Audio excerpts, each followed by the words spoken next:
Thank you, musicians. It's so good to see you all here. This past Wednesday, I took a little time away from writing this sermon to watch the House debate on impeachment. Perhaps some of you were tuning in as well. Depending on who was speaking, I was told that the Capitol insurrection was either a treasonous undermining of our founding national principles or an understandable excuse of free speech by Americans frustrated with the theft of the election, and anyway, it wasn't as bad as Black Lives Matter protests. As many as 75 million Americans share some or most of that second worldview. Many white progressives expressed surprise during the Capitol insurrection. We were told by Black, Indigenous, and people of color that if we were surprised, we haven't been listening to them. We haven't listened to their daily lived experience of racism and marginalization. We haven't educated ourselves about our country's history.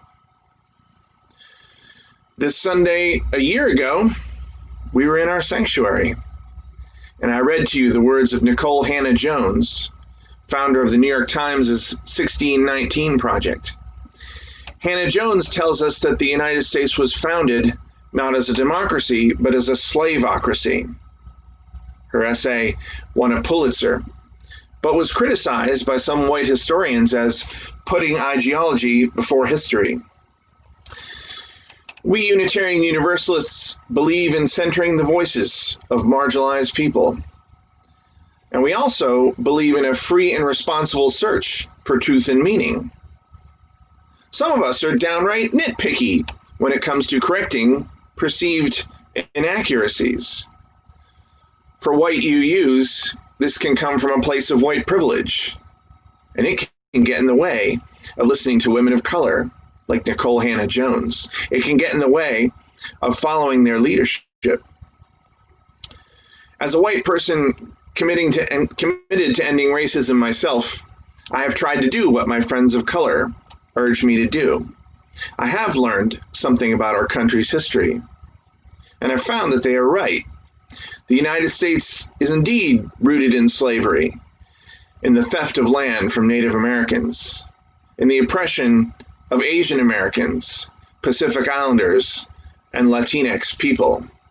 And at the same time, I've learned about our history of resistance to that racism. Unitarian Universalist forebears were often among those resisting, but sometimes we were not. Those of you who have been to Boston's first UU church have walked past a statue of John Winthrop. And in 1630, Winthrop entreated his fellow Massachusetts Bay colonists to, quote, bear one another's burdens, to not only look on our own things, but also on the things of our brethren. Yet that same John Winthrop later banished dissenters like Anne Hutchinson and Roger Williams, who went on to champion religious tolerance and the rights of Native Americans in Rhode Island. Each of these forebears helped shape our nation. But whom shall we listen to? Whom do we look to for leadership? Whom shall we follow? A century later, Thomas Jefferson urged the state of Virginia to embrace religious tolerance, quote, that no man shall be compelled to frequent or support any religious worship. Jefferson pointed his fingers at impious legislators and rulers who have assumed dominion over the faith of others. Yet Jefferson and many founding fathers had no problem assuming dominion over black chattel slaves, the ancestors of Dr. King and so many others. But just a generation earlier, my white Boston ancestor Samuel Sewall condemned the, quote, barbarous usage of our friends and kinfolk in Africa, while also wondering whether we are not culpable in forcing Africans to become slaves amongst ourselves. So which of these is a true founding father?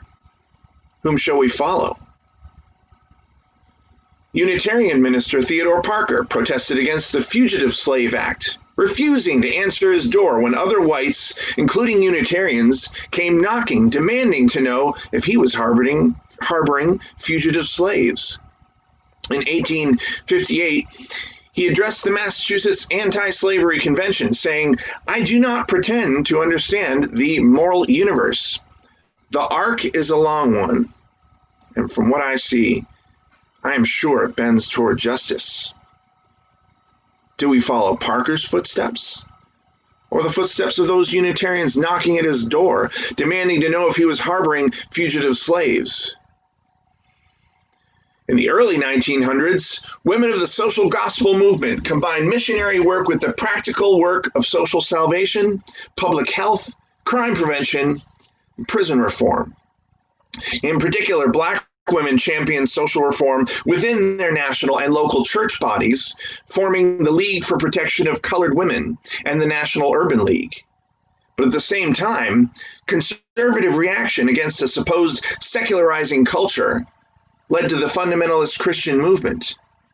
With the desperation of those making a last stand for a dying civilization, as the 20th century progressed, fundamentalists opposed racial integration, affirmative action, and school busing.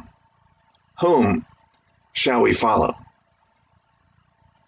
It was within this context that the Reverend Dr. Martin Luther King Jr. entered this world in 1929. His father became, I'm answering keep breakout rooms open apparently. They got a little flash thing. I fixed it. Sorry about that, Ben. No worries, thank you. So 1929, Dr. Martin Luther King Jr. enters the world.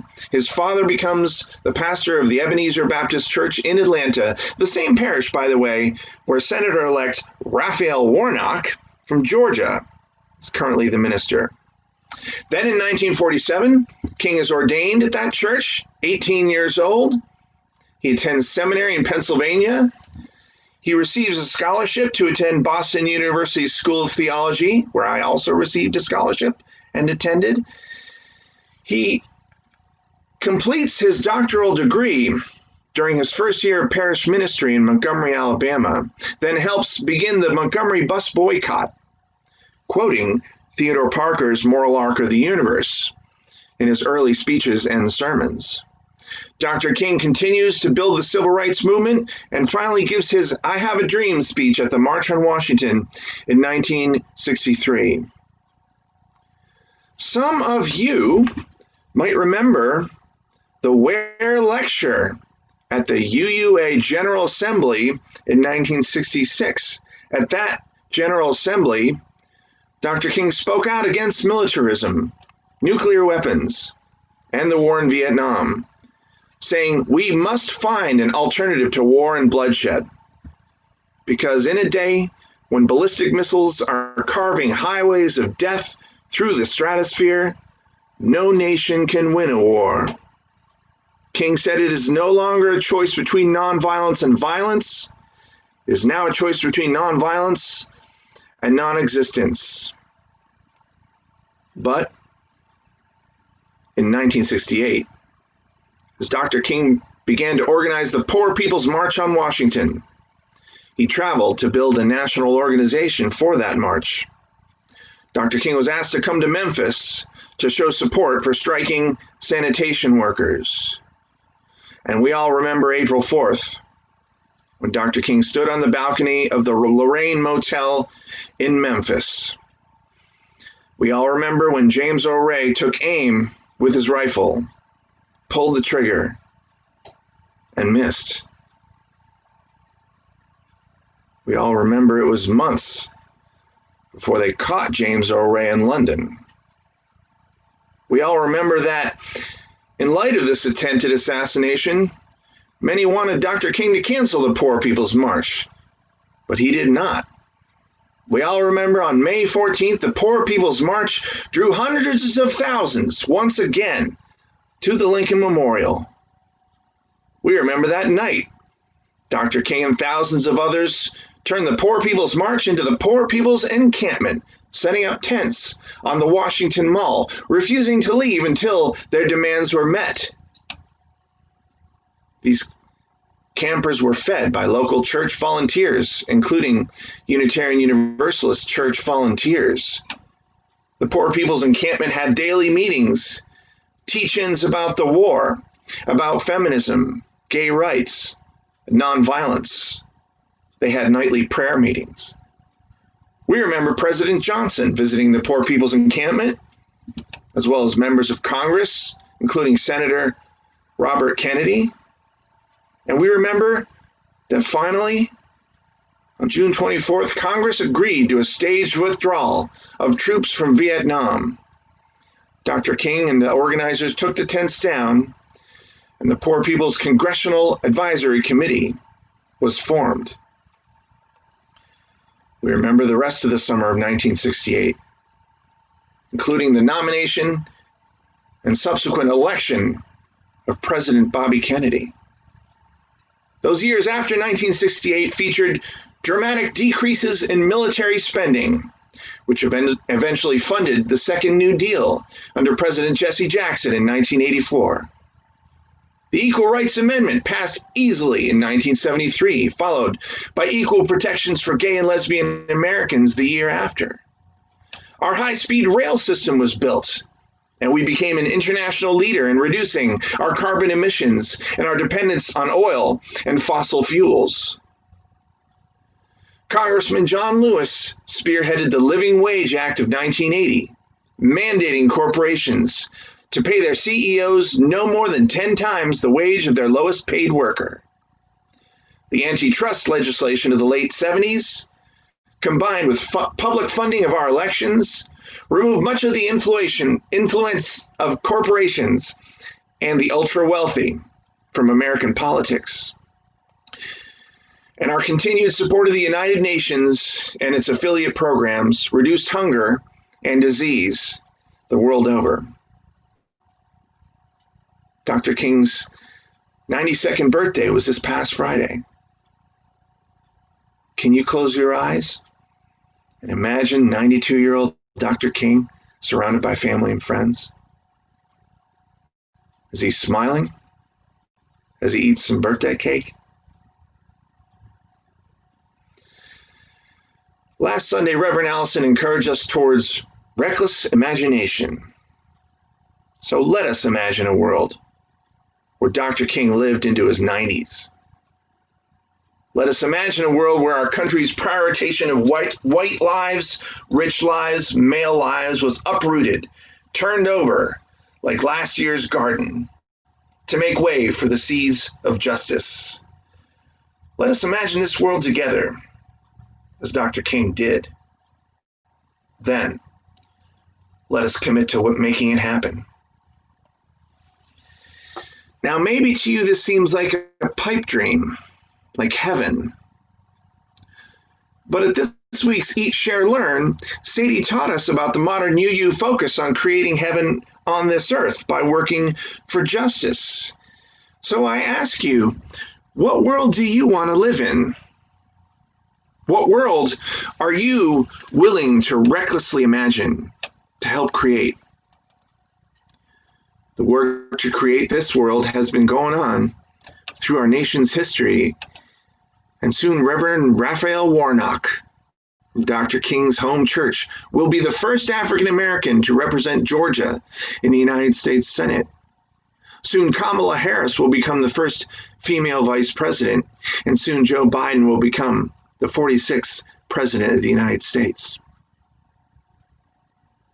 Starting today and ending on Valentine's Day, this congregation will participate in the UUA's 30 Days of Love campaign. It is an opportunity to lift up the ways Unitarian Universalists and many of our partner organizations are building and organizing by taking bold, courageous action for intersectional racial justice. So tomorrow, in the next few Mondays, we will send out a special email which will share a playlist or menu of activities for individuals to interact with, connected with our weekly theme. Sadly, we do not live in a world where Dr. King saw his 92nd birthday.